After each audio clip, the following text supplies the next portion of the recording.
बिस्मिल्लाहिर्रहमानिर्रहीम। अस्सलाम वालेकुम गाइस, क्या हाल है आपका? ठीक है, उम्मीद करता हूँ सब खैरियत से होगा। गाइस, मेरी तरफ से सबको रमज़ान की बहुत बहुत मुबारकबाद हो। आज हम रमज़ान की ही निस्बत से एक बड़ी अच्छी रेसिपी बनाने लगे हैं और मैं आपके साथ वो रेसिपी भी शेयर कर दूंगा। और घरों में बाज़ार से हम लोग ये चीज़ें लेके आते हैं, अगर हम घर में बनाएं तो एक तो सस्ती भी पड़ जाएगी, दूसरी ये होगा कि नीट एंड क्लीन होगी। आपको खुद पता होगा कि बड़े अच्छे तरीके से आप बना सकते हैं, कोई मुश्किल नहीं है। कुछ जो इंग्रेडिएंट्स हैं बिल्कुल मामूली से और हल्के से इंग्रेडिएंट्स इसमें डले हैं। आज हम बनाने जो जा रहे हैं वो हैं भल्ले। ये दही भल्ले में जो से भल्ले यूज़ होते हैं, आज वो हम बनाने जा रहे हैं। चलते हैं अपनी रेसिपी की तरफ। गाइस, यहाँ पर हमने अपनी वेट मशीन ले ली है। अब मैं आपको बताता हूँ कि हमने वेट कैसे करना है। इसमें मैं ये ऑन कर दी है मैंने।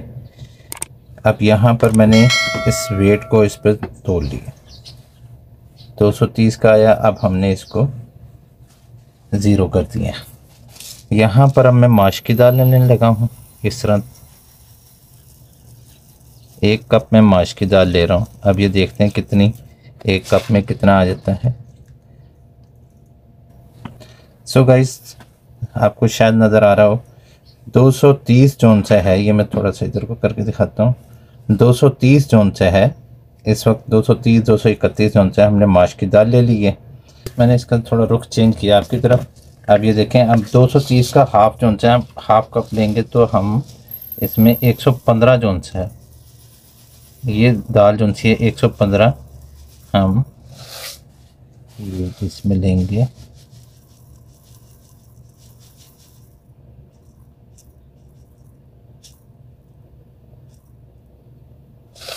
सो गाइस, आप ये देखें कि 115 ग्राम हमने ये ले लिए।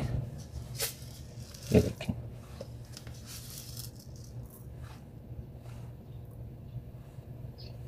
तो ये 115 ग्राम हमने ये वाली ले ली है दाल। और दूसरी जौन सी है वो हमने 230 ग्राम ले लिया। अब इसको डिप कर देते हैं कम से कम 4 से 5 घंटे के लिए। तो गाइस, आप ये देखें कि दोनों दालों को हमने डिप कर दी है। ये अब 4 से 5 घंटे डिप रहेंगी। उसके बाद हम जो से अपने भल्ले बनाएंगे और उसको ग्राइंड कैसे करना, पीसना कितना है, फिर वो सारा मैं आपको गाइड करता जाऊंगा। सो गाइस, आप ये देखें कि दाल हमारी अच्छे से भीग चुकी है। तकरीबन ये हमने 5 घंटे डिप कर दी है। अब हम जो सा इसको ग्राइंड करते हैं। ये हमारी मूंग की दाल या माश की दाल, तो ये अब हम ग्राइंड करते हैं। कुछ लोग सिर्फ़ और सिर्फ माश के दाल के बनाते हैं, कुछ लोग चने की दाल के बनाते हैं। हम यहाँ पे ये दोनों इसलिए बना रहे हैं कि माश की दाल जो सी अकेली वो थोड़ी गैस्ट्रिक वगैरह करती है, तो इसके साथ मूंग की दाल का कम्बिनेशन है। तो आप मूंग की दाल ज़रूर यूज़ कीजिएगा। और अगर आप इसके बनाने चाहते हैं खाली माश के दाल के, तो भी वैलिड है, बहुत अच्छे बन जाएंगे। लेकिन हम दोनों दालों को मिक्स करके या इनका अलग-अलग पेस्ट बना के इनको बाद में मिक्स कर लेंगे। बस ये देखें कि हमने अपनी दाल ये बड़े अच्छे से पीस ली है, मुलायम भी हो गई है। लेकिन अभी भी इसको हमने, अच्छा ये मैं बता दूं कि ये अब हमने दूसरी दाल भी पीस ली है, वो इसमें हम मिक्स कर देंगे। ये भी देखें कि बड़ी मुलायम सी है। एक टाइम आता है जब इसमें दाना बनता है, लेकिन आपने दाना नहीं बनाना है, इसको ज़्यादा पीसना है। अब इसको हम अच्छे से मिक्स करके आपने एक हाथ से इसको इस तरह मिक्स करते रहना है। कम से कम ये आप जो सा है ना 10 से 15 मिनट इस तरह आपने इसको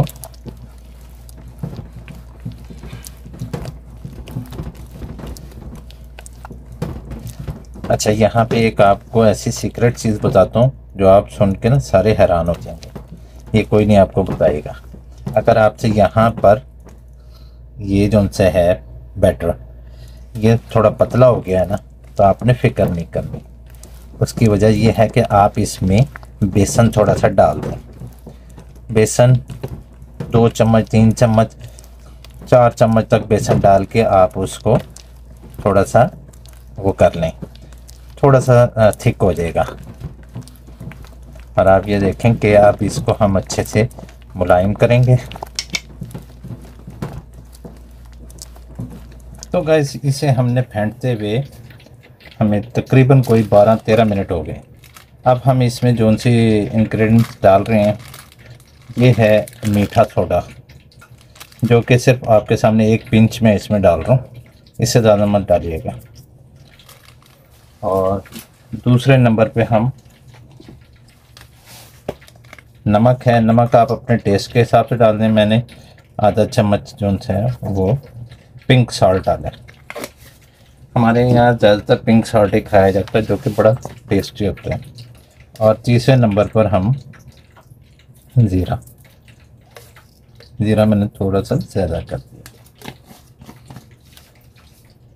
अब मैंने बीटर की मदद से इसको मिक्स कर लिया है और हाथ मेरा वही एक ही साइड पर चल रहा है। तो अल्हम्दुलिल्लाह अब इसको 10 मिनट रेस्ट दे के फिर हम जो सा है इसके भल्ले तैयार करेंगे। आपको एक चीज़ और दिखा दूं कि ये देखें, हमने जो बैटर तैयार किया ना वो पानी की ऊपर तैर रहा है ये, तो इसका मतलब कि हमारा ये अच्छे से फेंटा गया है। और हमने एक टेस्टिंग के लिए भल्ला डाला है और ये देखें कि किस तरीके से ये ऑयल के ऊपर ही तैर रहा है। इसे भी मैंने कहा टेस्ट करूँ। और इसको अभी अपने पलटने नहीं, बिल्कुल लाइट आंच पे इसको पकाना है ताकि ये जो सा है अच्छे से अंदर से भी पक जाए और बेहतरीन कलर इसका आ जाए।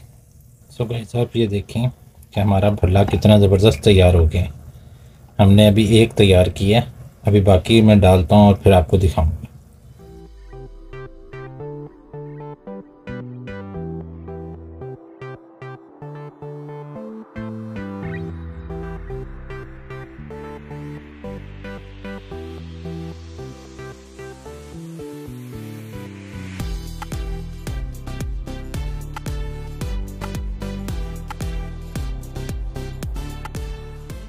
तो गाइस आप ये देखें कि हमारे ये कितने ज़बरदस्त तैयार हो चुके हैं।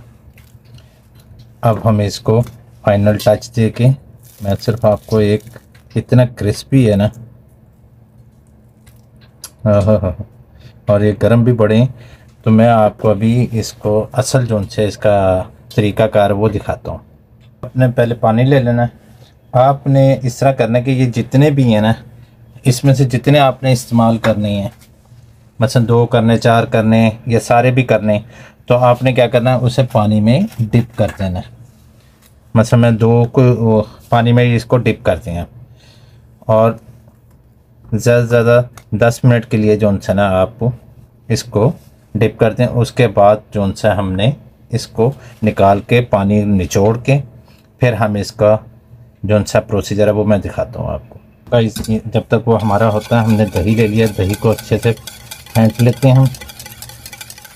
दही में आप यहाँ पर आप जो चीज़ डालना चाहते हैं वो डाल दें। हरी मिर्चें भी डाल सकते हैं आप। मीठे उसके साथ खाना चाहते हैं तो मीठी दही बना लें, उसके साथ खा सकते हैं आप।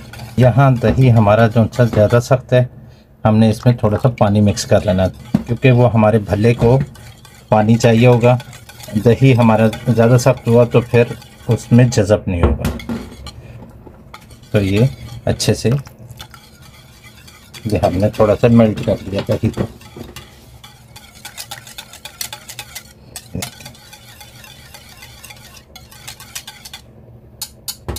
यहाँ देखें हमारे भल्ले अच्छे से वो हो चुके हैं। अब आपने इस तरह 2 हाथों से आराम से पानी निचोड़ देना इसका, नरम हाथों से, कभी बहुत ज़्यादा नहीं निचोड़ना। अब इसको क्या करना है, हमने उठा के ये जो हमारी दही है जो हमने तैयार किया इसके अंदर हमने डिप कर देना है।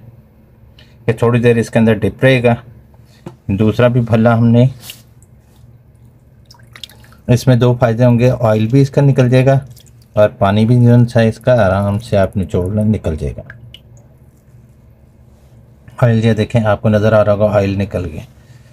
ये हमने दोनों डिप कर दिए। अब ये जो सा है 10 मिनट इसके अंदर डिप रहेंगे, फिर हम जो सा इसका फाइनल टच देंगे। अब हम इसको सर्व करते हैं। सर्व कैसे करना है, हमने अपने भल्ले अच्छे से निकाल लेते हैं।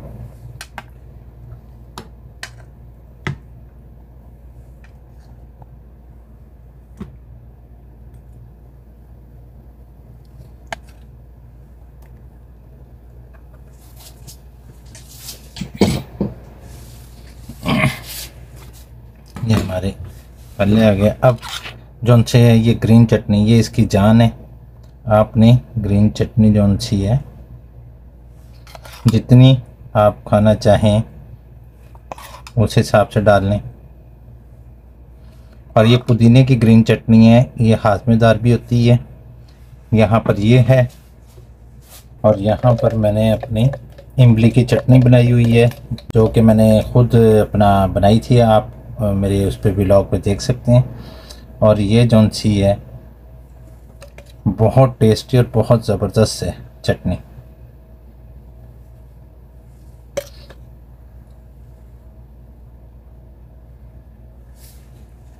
सो गाइस, आप ये देखें कि बड़े आराम से घर में कितने सारे भल्ले बन जाते हैं और आपको बाज़ार भी नहीं जाना पड़ेगा। बाज़ार से महंगे पड़ेंगे, घर में आप कितने आराम से और कितनी नफीस चीज़ और ताज़ा चीज़ आप बना सकते हैं। तो ज़रूर मुझे इसका फ़ीडबैक दीजिएगा, मैं आपका इंतज़ार करूँगा, आपके फ़ीडबैक का, आपके कमेंट्स का। और जो नए हैं वो चैनल को सब्सक्राइब करें और ये अपने अपने प्यारों के साथ ज़रूर शेयर कीजिएगा। आप भी बनाएं, अपने प्यारों के साथ भी शेयर करें इसको और उनको भी खिलाएं। और ये रमज़ान मुबारक का तोहफ़ा है, आप ज़रूर इसको लाजमी बनाइएगा और अपनी दुआ में याद रखिएगा। फिर इंशाल्लाह मुलाकात होती है अगली रेसिपी पे। अल्लाह हाफिज़, फ़ी अमानिल्लाह। Subscribe to my channel and also press this bell icon so you never miss any new updates.